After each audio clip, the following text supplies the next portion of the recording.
Vivimos un cambio de era, con extraordinarios inventos tecnológicos que han traído bienestar desde el punto de vista científico, médico, biológico, pero también que traen mucho más incertidumbre, quizás por aquello de los superpoderes y por lo que estamos viendo en muchos países.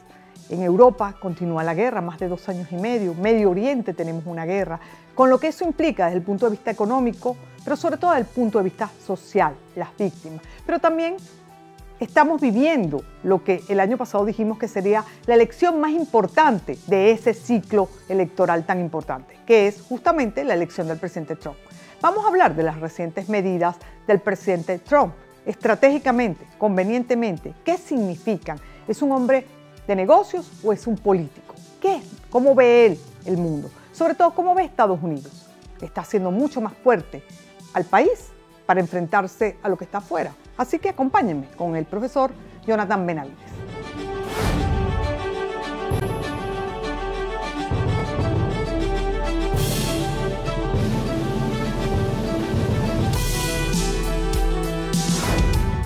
Jonathan, bienvenido. Gracias por la invitación nuevamente. Bueno, hay que invitarte con mucha frecuencia porque en este mundo tan cambiante, en el que a las incertidumbres previas se suman nuevas incertidumbres. Es así. Pues hay que estar hablando permanentemente del mundo, de la geopolítica, de la política y cómo eso impacta a nuestro país o impacta las relaciones mundiales. Y bueno, Trump, en un sentido, pudo traer más incertidumbre a un mundo que ya estaba cargado de incertidumbre. Comencemos por... Así es, mira, lo que pasa es que la incertidumbre es parte de la realidad.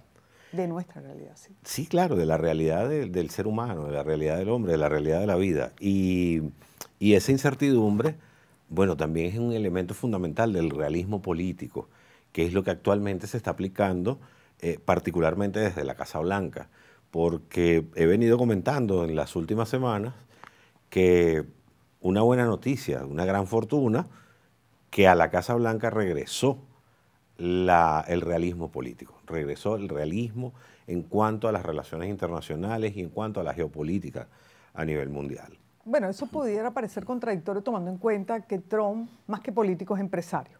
Y es un hombre que maneja claramente las redes, los medios, sí, la ciertamente, venta, el pero show. Lo hace desde el punto de vista del realismo político. Pues. Porque al fin y al cabo, bueno, ¿qué es un empresario? Un gran político. Un empresario también suele ser un gran político, particularmente porque, bueno, si nos vamos a lo que los griegos decían, ¿qué es la política? Esto es la política, nosotros estamos haciendo política en este momento, porque la política, según los griegos, era todo tipo de actividad humana. Y bueno, esa interacción que realizan las personas es política, por eso es que yo siempre critico aquella expresión de que la antipolítica, ¿no? La antipolítica es imposible, porque todos estamos haciendo permanentemente política. Yo recuerdo que en algún programa, de los varios que hicimos, de nuestras conversaciones, yo te decía que yo veía que el imperio dejaba de ser el imperio. Porque para ser un imperio y sostenerse como cual, hay como varias calificaciones que lo determinan. Una de ellas, obviamente, es que seas la primera potencia tecnológica, que seas la primera potencia armamentista, económica, pero también hay otros factores y quizás uno de los más importantes es la cohesión interna.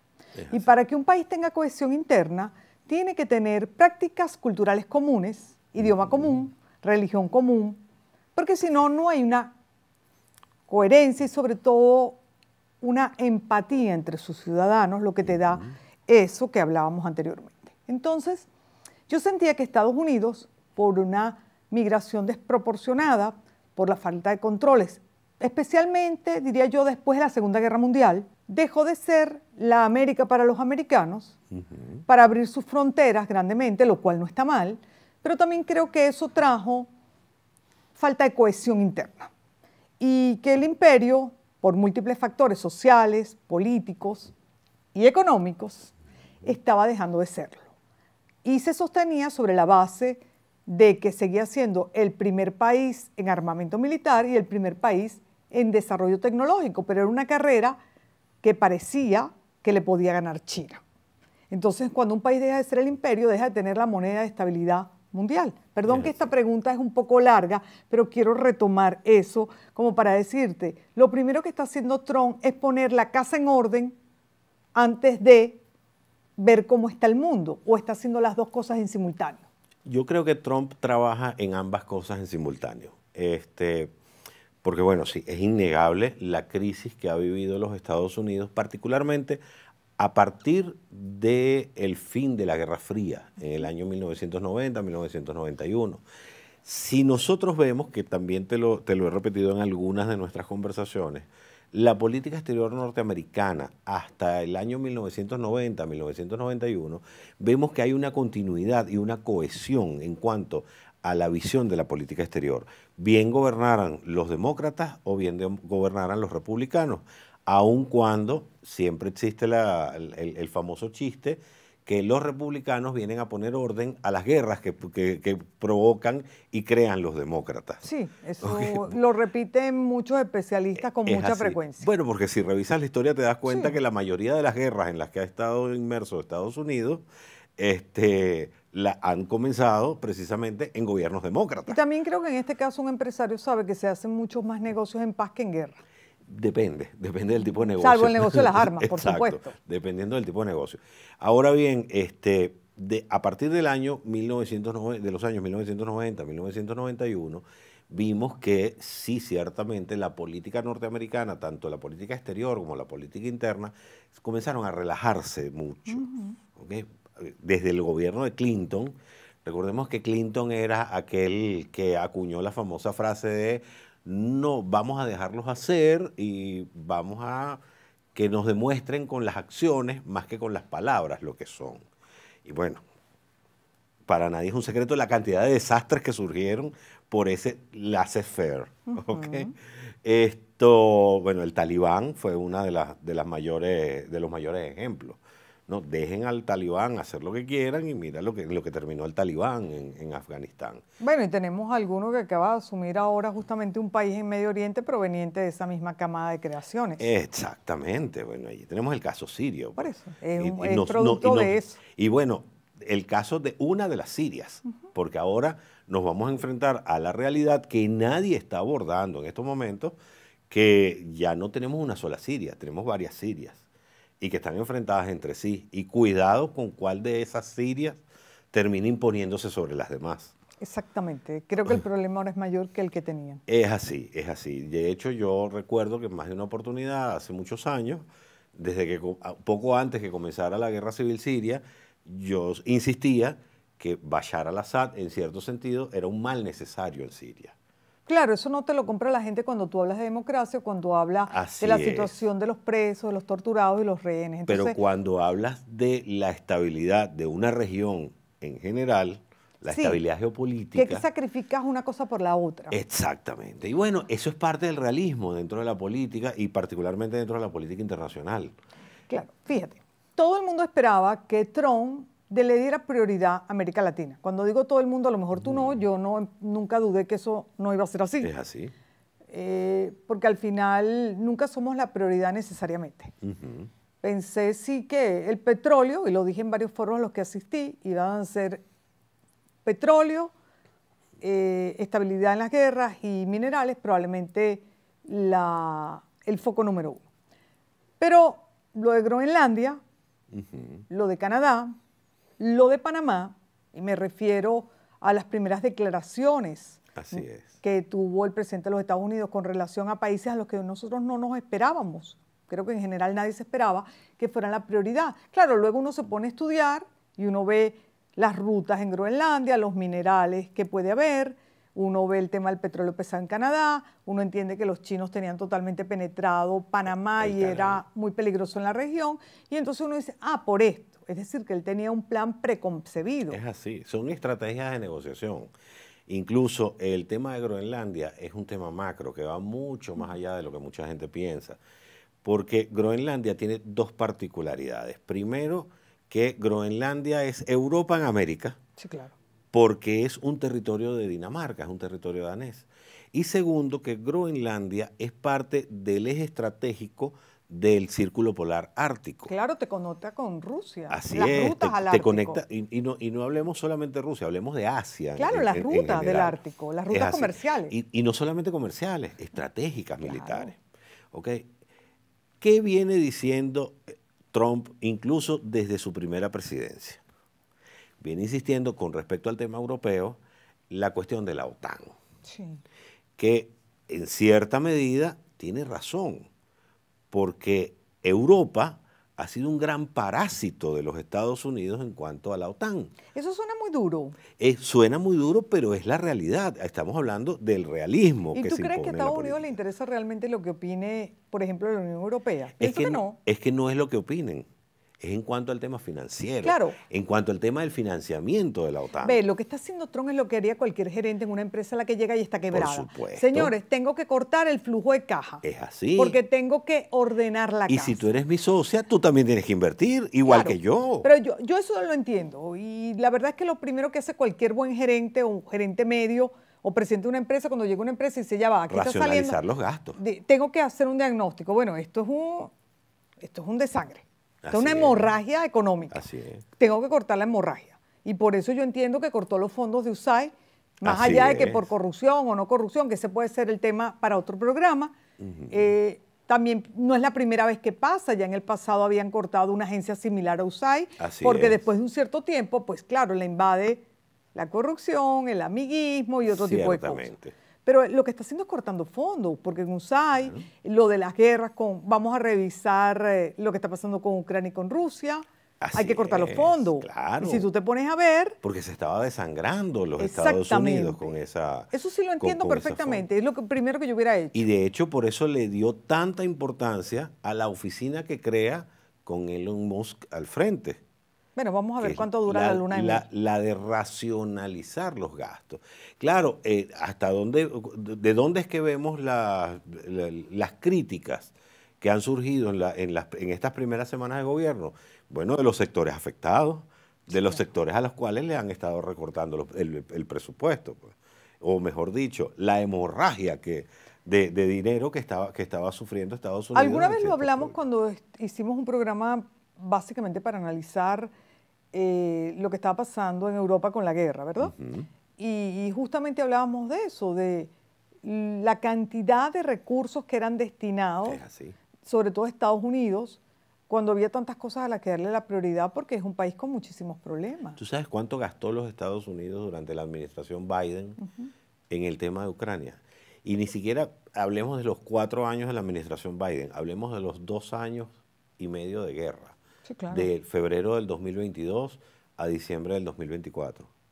Estados Unidos gastó más de 70.000 millones de dólares. Es casi una cifra inauditable, porque ¿cómo auditas eso? Exacto.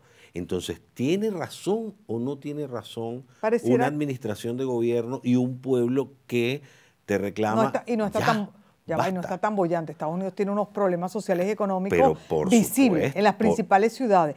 Sin hablar incluso de los estados del sur, que tradicionalmente son los más pobres y olvidados, donde la droga está haciendo unos estragos bárbaros. No solamente hablemos de las grandes ciudades, que en las grandes ciudades básicamente el principal problema es el de las drogas y de lo que ha hecho el fentanilo en los últimos años.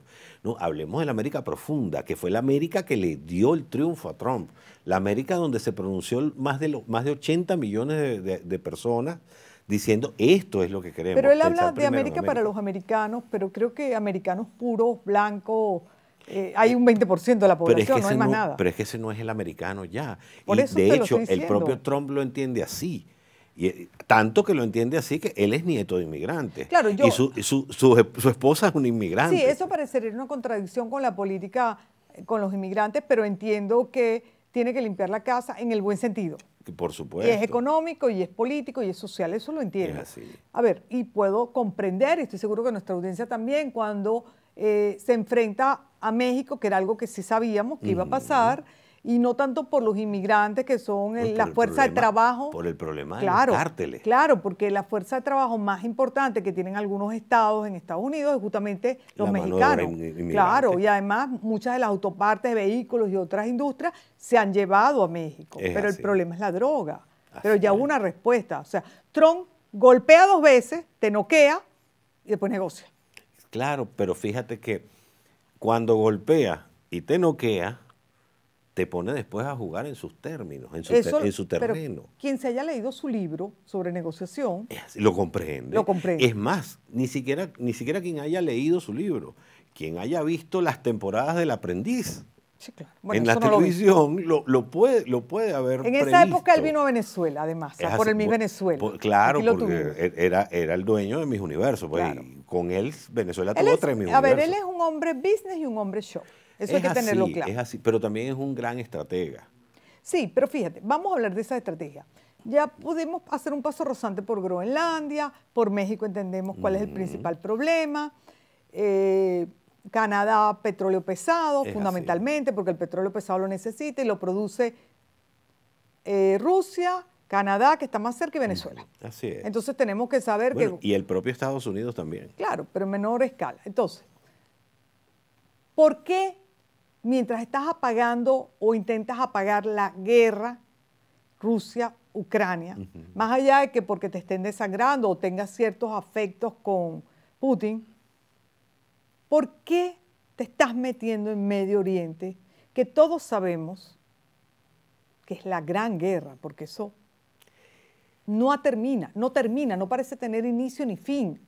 Y porque son muchos factores, muchísimos.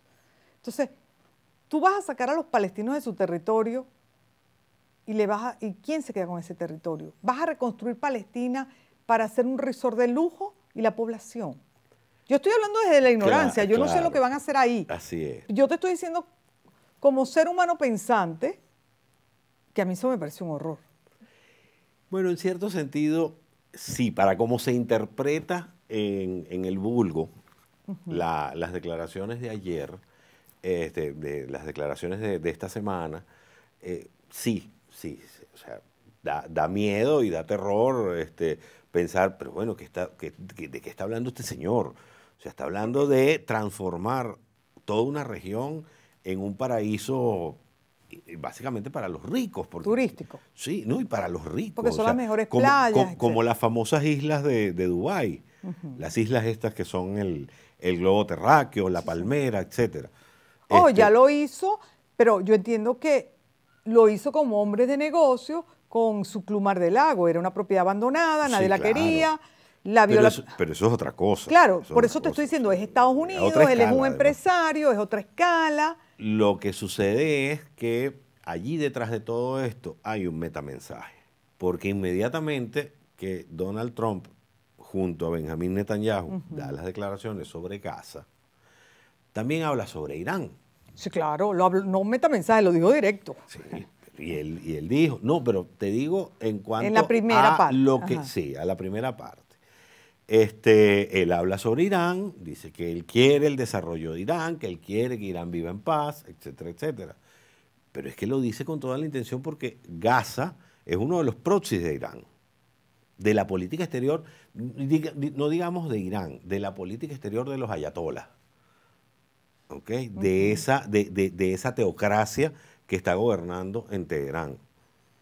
Entonces, tenemos entendido que Gaza es uno de esos proxies. El Líbano es otro de los proxies. Y Siria era otro más de los proxies. Están quedando, bueno, Yemen, estos gazapos en Gaza y los gazapos en Líbano. Pero bien, mira lo que ocurrió en Gaza. Sí. En Gaza se habló de la destrucción, del holocausto que cometieron los judíos en Gaza, etcétera, etcétera. Mira la pobre población civil. Llega el alto el fuego, llega el proceso de canje de prisioneros y de terroristas, y entonces volvemos a ver en Gaza los grandes desfiles en uniformes militares, con fusiles, con amenazas contra el Estado judío. ¿De qué estamos hablando? A ver, nadie pone en duda el daño que hace el terrorismo al mundo. Total. Nadie pone en duda que el mundo no se merece tener incertidumbre permanente porque hay grupos terroristas en diferentes partes. Nadie pone en duda que fue horrible lo que sucedió con los ciudadanos israelitas en el primer día de aquel ataque que inició todo esto. Pero ahora yo me pregunto, cuando tú le permites a un país decir que va a erradicar el terrorismo y que va a reconstruir la zona, ¿qué te hace pensar que los terroristas no podrían volver a la zona si el terrorismo es como el agua derramada? Cuando se mete ya tú no puedes hacer nada porque penetró debajo de las puertas. Entonces, no vas a erradicar el terrorismo de esa manera. No, pero es que además queda demostrado en Gaza y hay que una gran parte de la población auspicia ese terrorismo. Y los que no lo auspician, entonces los aniquilamos. Pero es que son a los que utilizan como escudo. ¿Y entonces qué hacemos? ¿No son seres humanos? Ese es el problema. Claro, es que todos somos seres humanos. A mí, ¿por qué me preocupa tanto estas cosas de intervención? Porque cuando uno ve a algunos políticos nuestros por el exterior que viven 10 años o 20 fuera, bueno, Venezuela no tiene solución, hay que intervenirla. Sí, es muy fácil decirlo de afuera. Por eso te lo estoy diciendo. O Venezuela es un país del terrorismo, hay que nombrarlo país terrorista. O el narcotráfico. Y se habla con tanta ligereza de algunas cosas que una vez que te ponen una lista de país del terrorista o una vez que te ponen el país de narcotráfico, eso te permite una invasión de cualquier naturaleza. Entonces cualquiera puede decir, yo voy a acabar con hipotética. Sí, bueno, pero a veces las cosas no son tan hipotéticas. Lo hipotético termina siendo real. O sea, estamos en un mundo, estamos en un cambio de era.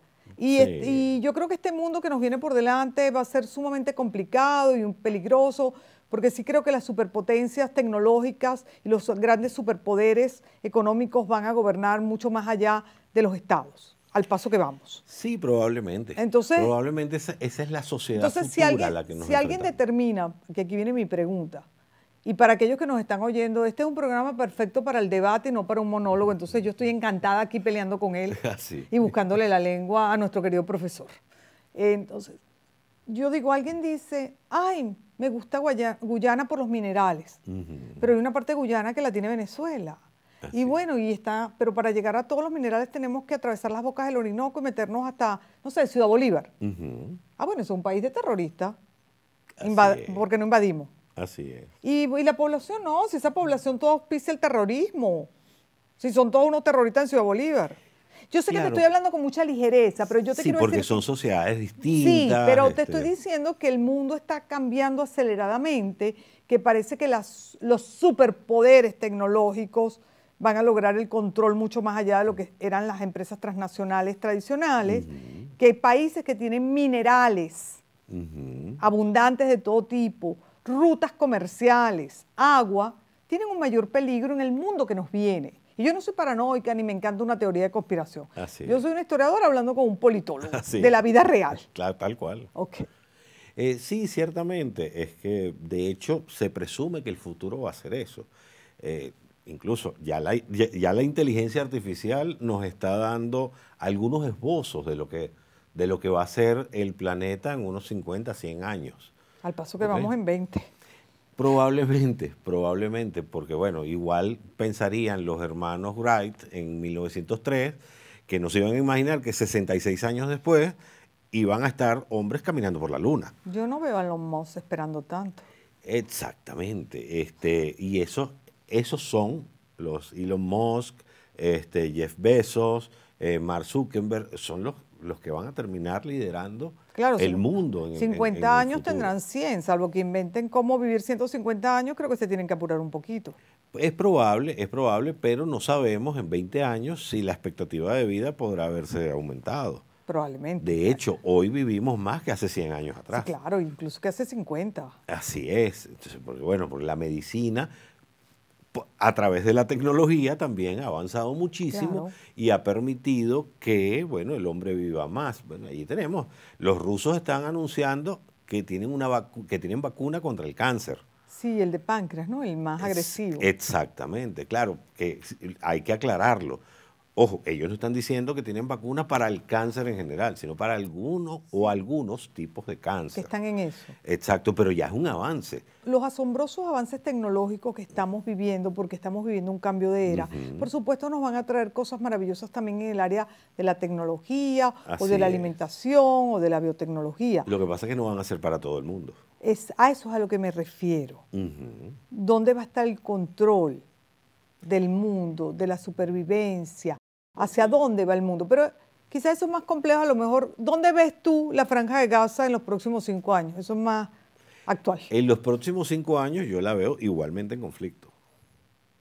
Pese a lo que quiera hacer Trump. Pese a lo que declare Trump, porque Hoy, no necesariamente lo que declara es lo que quiere hacer. claro, hoy puede ser un globo de ensayo, aunque los globos de ensayo de él son más que globos de ensayo. Sí. Porque la gente... tienen una segunda intención. Claro, mucha gente dice, es que es un loco. No. Trump es un hombre muy cuerdo que siempre tiene un plan. Es así. Que sea un plan estratégico, maquiavélico, como la gente lo quiera llamar, pero siempre tiene un plan. Sí. Es un carrito chocón con un plan. Así es. Entonces, sí, pero fíjate que mientras estamos grabando este programa, hay una serie de anuncios de un montón de países. Yo conté como 30 esta mañana, que le decían que no estaba de acuerdo con lo que había dicho el presidente de los Estados Unidos. Claro, pero es que es parte también de la estrategia de Trump, el crear esa polémica y hacer que los demás también formen parte del problema y de la solución. Claro. Porque es que lamentablemente estamos acostumbrados a arrojarle y abrogarle el problema a una sola persona, un solo país o un solo bando. Generalmente sí, claro. Sí, generalmente es así. Pero además a él le gusta el protagonismo. Claro, pero porque además con su protagonismo, date cuenta que él pone a todo el mundo en activo y todo el mundo comienza a opinar. En menos de 20 días movió el mundo completo. Es así, ahí tienes, volvemos al caso de Groenlandia. O sea, él habló de Groenlandia hace 2 semanas atrás y ya hay reacciones por parte de Dinamarca y de todo el resto de Europa y de la OTAN. Pero él seguramente había estudiado lo que querían los ciudadanos de Groenlandia, porque entiendo que hace bastante tiempo ellos ya venían pensando en un referéndum para independizarse. Entonces, él provoca esta situación porque es más fácil con un nuevo gobierno que no depende del reino, ¿verdad? Sí, que no dependa de Copenhague directamente. Claro. Entenderse con un presidente que vaya a elegir Groenlandia. Pero básicamente también la posibilidad de que Estados Unidos continúe utilizando estratégicamente a Groenlandia, claro, bien con la buena Estados de Groenlandia o de Copenhague. Claro, ahí no dudo que se desarrolle estratégicamente de una mejor manera Groenlandia desde el punto de vista económico. Así como no dudo que no le vaya mejor a lo mejor en los negocios ahora al Canal de Panamá, porque ahí debe haber mucha oscuridad en el tipo de negocios que se hacían. Sí, bueno, incluso la información que se ha filtrado en las últimas semanas es que Panamá no estaba percibiendo nada. Por eso. De los ingresos que estaba generando la administración del canal, que está en manos de los chinos. Que además habían salido de la administración del canal para tomar zonas cercanas ya como propiedad también. Así es, además del proyecto que vienen adelantando los chinos en Nicaragua con un segundo canal. Claro, pero en la medida que Estados Unidos o Europa u otros países abandonan espacios, tú tienes porque el poder hoy en día es multipolar, eso se sabe.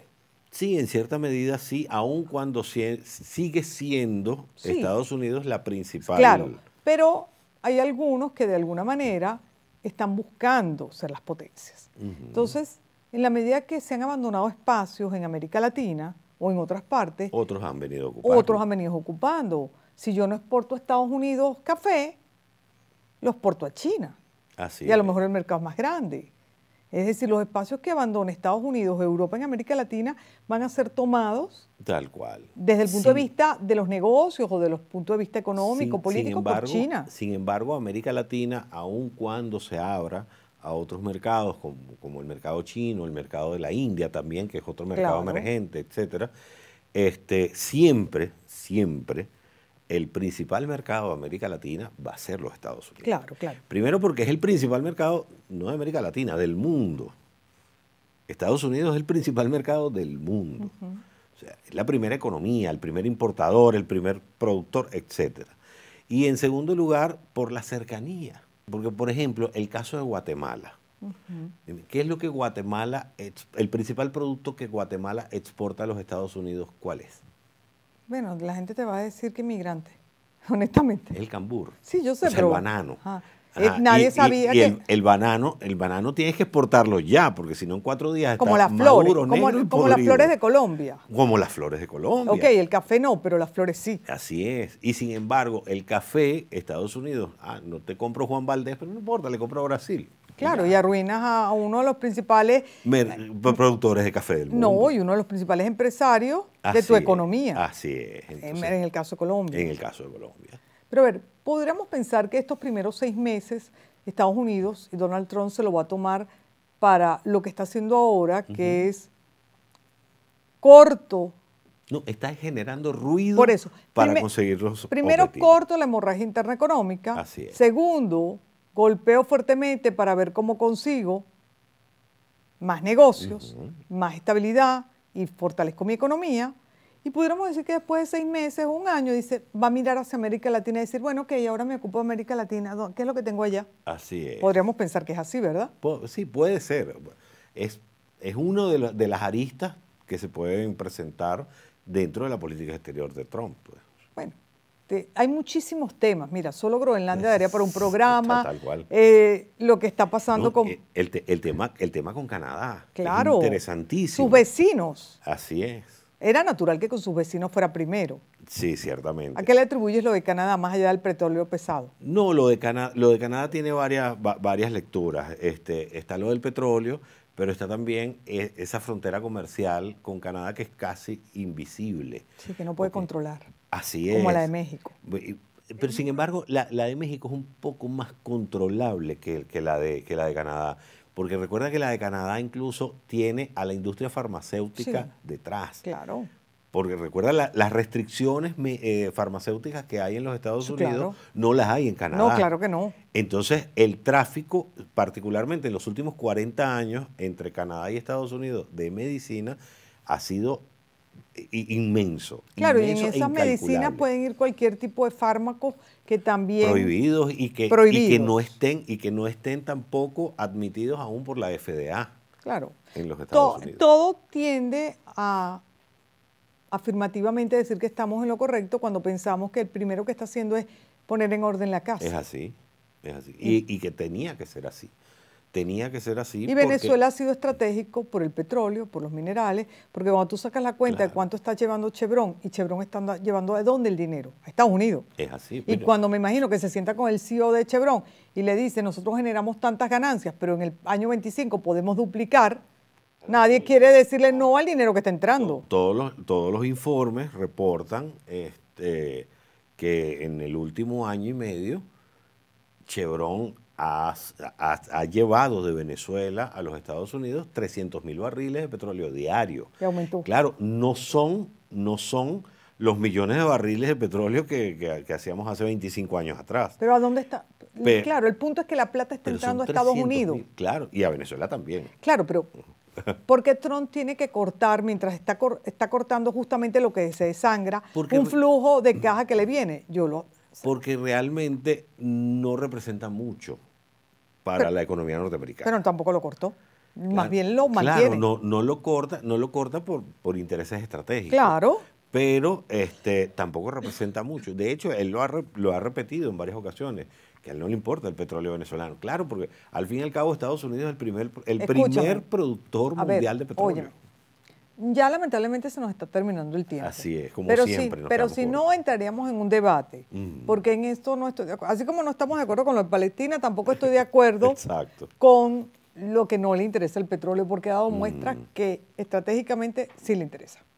Sí, pero tiene otros mercados de donde sacarlo y más económicos. El tiempo nos va a decir, pero haremos otro programa. Gracias, Jonathan. Como siempre, ha estado animado el debate. Así es. Así que, y el debate siempre es sano para poner en perspectiva los hechos. Ciertamente, y es lo que la gente necesita, la mayor cantidad de herramientas e información para poder sacar sus propias conclusiones. Pues. Al final es como un podcast sin serlo. Gracias. Amigos, muchísimas gracias por habernos acompañado. Espero que hayan disfrutado del programa y nuestra idea siempre es generar un poco más de conciencia crítica y de información. Gracias.